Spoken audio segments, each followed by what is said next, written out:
Olá, queridos! Graça e paz! Você está firme na nossa jornada da leitura da Palavra de Deus em um ano? Tenho certeza que sim. Então, antes da gente começar o nosso vídeo, por favor, você pode dar um like, comente e compartilhe. Alguém pode estar precisando dessa palavra. Seja a boca de Deus nesse dia.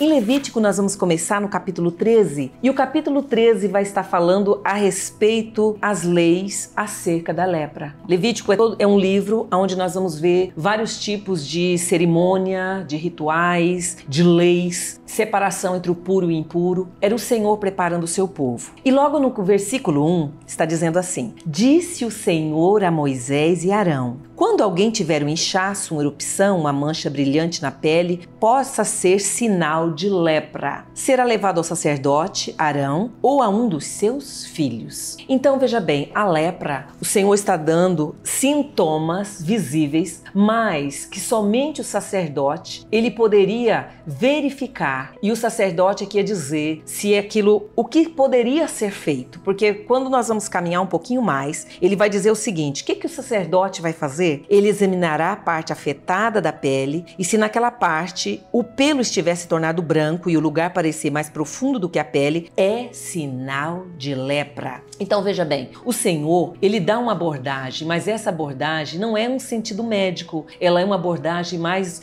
que faz parte do ritual de purificação e um sentido espiritual. E considerando para essa época, esses sintomas, observação de sintoma de como a pele estava, então já era algo muito avançado. No versículo 1, o sacerdote ele vai verificar então e vai determinar se é lepra, ele vai verificar sintomas, ele vai dizer se tem alguma suspeita de impureza, a pessoa iria ao sacerdote. Nós vamos ver também no verso 9. E o versículo 9, a palavra vai estar dizendo assim: todo o capítulo ele vai estar falando a respeito de lepras e tipo de lepra. E o versículo 9 ele vai estar falando: quando alguém apresentar sinal de lepra, será levado ao sacerdote, esse vai examinar se houver inchaço, pele branca, no qual se tornou o pelo também branco, se tiver carne viva, é lepra crônica. O sacerdote declarará impuro, não porá em isolamento, portanto já está impuro. De acordo com o tipo de lepra, a pessoa iria para o isolamento, era considerado se era lepra crônica, se não era. Então todos esses critérios somente o sacerdote poderia estar verificando. E já apontando também que a lepra é uma semelhança, a palavra de Deus vai dizer que é semelhante ao pecado. E quando vemos algum sinal de que algo não está bem,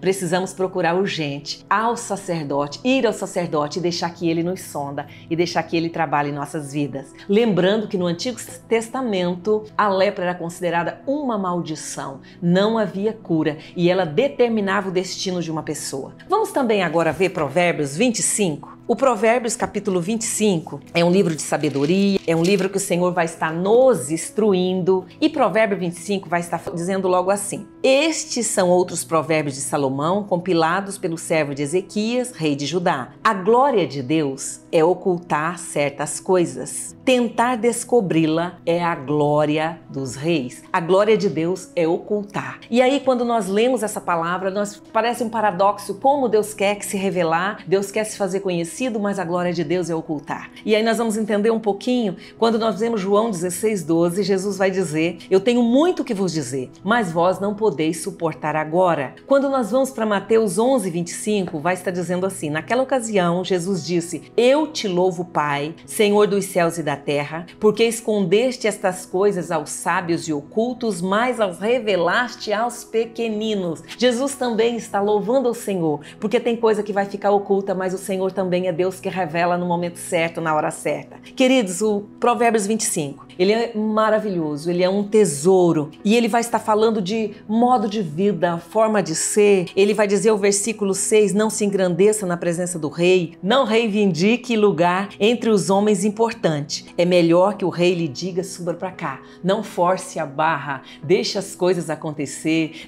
viva cada processo, viva cada momento, e o Senhor vai ensinando formas de viver. 14. A palavra de Deus, ele vai estar falando sobre ter cuidado com a língua, ter cuidado com fofoca, ter cuidado com maledicência, A palavra vai dizer: não revele segredo de outra pessoa, caso contrário, quem ouvir poderá recriminá-lo e você jamais perderá a sua má fama. Cuidado! Se você sabe segredo de alguém, guarde esse segredo, porque a palavra de Deus está ensinando. A palavra vai dizer também aqui no versículo 11, a palavra proferida ao tempo certo é como frutas de ouro incrustadas numa escultura de prata. A palavra dita no momento certo é bênção. Queridos, e aqui ele continua falando tantas coisas preciosas. Versículo 14, como nuvens e ventos sem chuva, é aquele que se gaba de presentes que não deu. Olha que coisa incrível. Além de não dar o presente, ainda vai falar, ainda vai se gabar. A palavra está dizendo, não faça isso. Isso não tem efeito nenhum, isso não é bom. E o Senhor vai estar nos ensinando no versículo 21. Se o seu inimigo tiver fome,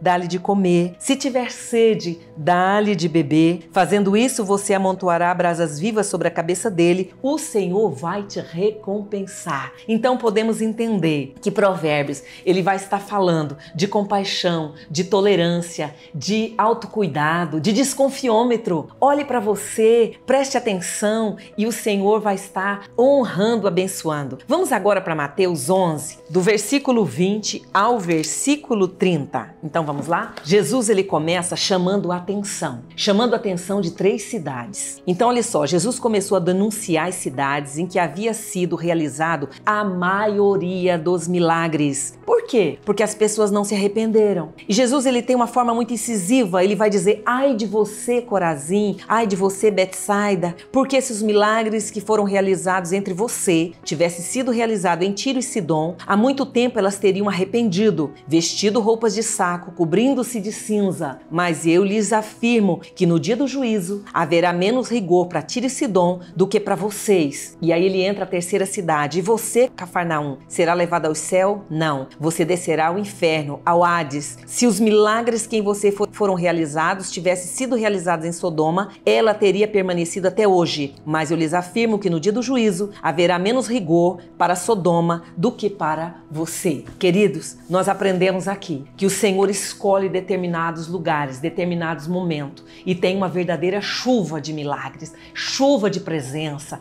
toque do sobrenatural. Mas depois nós vemos também o Senhor Jesus dizendo para aquelas pessoas: sim, você recebeu tanto. Qual é a mudança? O que isso te tocou? O que isso mudou a tua vida? Qual é a resposta do seu coração? Que possamos aprender, que possamos ter um coração sensível e deixar o Espírito Santo de Deus fazer milagres em nossa vida. Um coração sincero, um ouvido aberto para a palavra de Deus, porque o Senhor é bom e a sua fidelidade dura para sempre. Não esqueça de curtir essa mensagem, de compartilhar, de dar um like. A sua participação faz toda a diferença. Você é importante para nós.